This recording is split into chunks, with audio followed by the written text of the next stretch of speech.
To me that in a humanitarian debate, we hear more about money than humanity itself.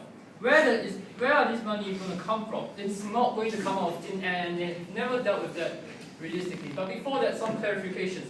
Now, I agree with you when you say that governments aren't going to house or feed the refugees, and that is what's happening right now. But the thing is, you don't seem to understand, the government isn't going to fund them any further, and they are, as they are already. Who actually feeds and houses them are in fact non-profit organizations such as World Foods, such as the ICRC. Your governments aren't going to fund them as they are doing already.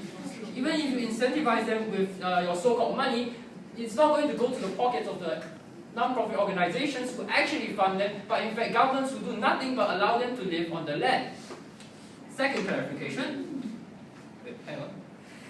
Second clarification. Okay, environmental refugees are not part of this debate. What we are talking about is simply humanitarian refugees. Okay, environmental refugees are not part of a human byproduct. They are part of a natural byproduct of environment, and as such, right, they are not included in this debate, and it is a completely different debate. Now, I have 3 rebuttals for today, and 3 substantives. First rebuttal. People are, on your side, you say that people are turning away their refugees and that there is no yardstick to see if a country can charge. Now, the thing is, my first speaker has already brought up to you who is going to charge these people. The International Court of Justice, or the ICC, or the International Criminal Court.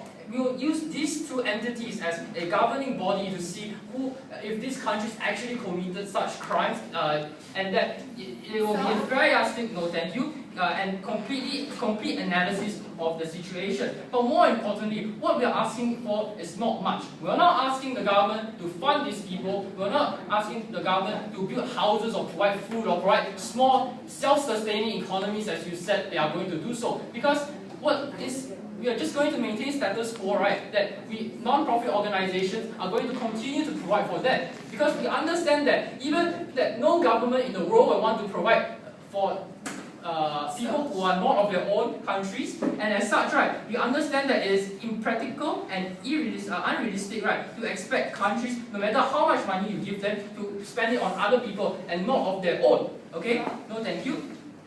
But secondly, right, on the ineffectiveness of penalizing these countries, your ineffectiveness of a law does not mean that you can repeal the law. Just because I don't catch every single murderer, every single petty thief, every single molester out there, doesn't mean that it's perfectly fine for me to repeal these laws. Just because it's ineffective for me to carry out these laws, doesn't mean that these laws cannot be there. Because if we give up these laws by principle, we are conceding the fact that we agree, okay, there is a huge problem and we are not going to deal with it, we are going to run away from it. What should be done is stronger enforcement of the law, stronger punishment of the countries, such as sanctions to the countries, such to penalize the countries, not just to jail them, but also to shame them on an international stand, because that's exactly what they need, a good shaming.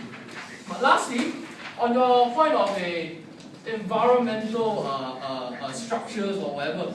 But okay, here's the thing, it's not part of this debate. We are not talking about people who are affected by the environment. The environment is not out of reach. Their rights have not been breached by any dictator or leader or no thank you or any other circumstances produced by people. As such, we cannot correct them like in this debate because it's completely out of this debate. But moving on to my substantive. So in that case, are you going to leave the refugees that are coming from Maldives that's going to sink in 15 years, homeless, because nobody wants to take them in? That is a huge problem, and I will agree with you, but it's not part of this debate. Okay, here's the thing. Your International Monetary Fund has no obligation to pay whatever subsidies you're going to grant to the government. Who is going to pay this so-called money that is going to like self-propel this self-driven economy forward? It might seem like a pretty good idea on paper, right? But once you really delve into it, right, you'll realize that you're relying on money that doesn't actually exist. You're relying on the goodwill of the IMF and as a financial body, right? They don't have the moral obligation, or in fact any sort of obligation to pay. Yes, they will donate some money, but they're not going to put in billions of dollars to improve your refugee structures because they simply simply don't have the obligation to do so. What will happen is a more realistic approach is that, no thank you, NPOs will maybe seek the IMF for like loans or whatever, but that again, right, isn't what you said. So your entire policy, right, relies on the goodwill of the IMF to donate billions of dollars to help countries in need, to help countries in loan for the end game of what? Yes, for better humanity, but you cannot realistically expect IMF to put in support.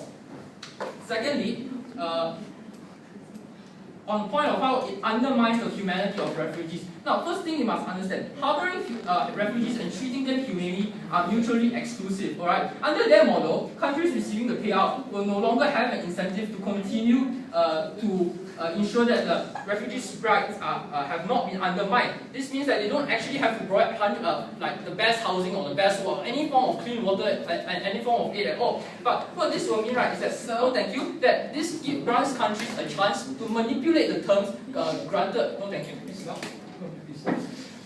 This will give countries a chance to manipulate whatever welfare and like subsidies that you've given them, and as such, right, what this means is that you are effectively misappropriating the money that should be given to NPOs to countries who don't deserve them, who will not use it to take care of the citizens, and who will and will use it for its own benefits, not say corruption. But even if they do, even if you do say that, okay, maybe we'll really routinely check on them, blah blah blah blah blah. The thing is, you're adding additional burden onto yourself. You don't have to do so because under current model, as long as you continue, please sit down.